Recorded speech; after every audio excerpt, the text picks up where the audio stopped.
Begumpur village lies off the road towards Qutub.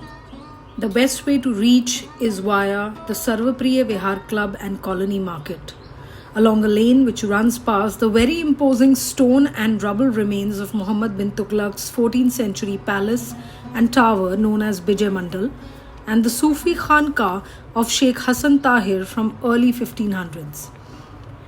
Nearby is a cathedral-sized mosque comparable in scale, if not in style and magnificence, with the Jama Masjid, serving the same purpose that of a congregational mosque for Jahanpana, the walled city enclosing the earlier settlement around Lalkot and Siri, constructed in 1327 by Muhammad bin. This wall was built as a protection against the plundering Mongolian hordes from Turkestan and the marauding Mewatis from closer at hand. The mosque is distinguished by its size and the 64 cupolas which line the roof over the arcades surrounding the courtyard.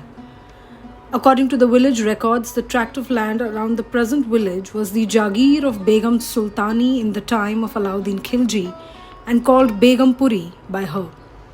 Pathans were granted the use of land.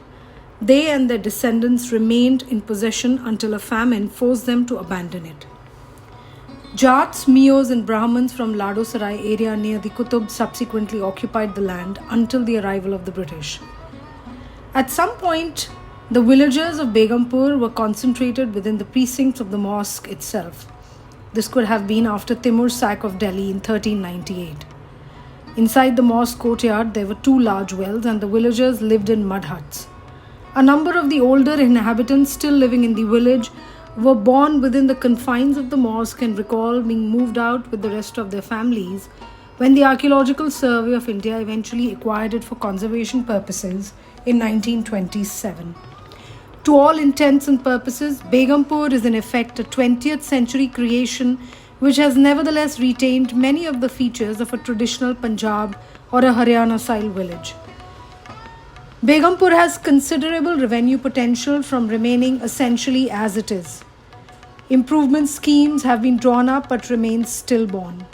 A more determined approach is needed, even if unlikely to embody such imaginative concepts, for example, as converting part of the Bijay Mandal complex into an observatory and an astronomy park, or the mosque into a women's cooperative and children's activity center.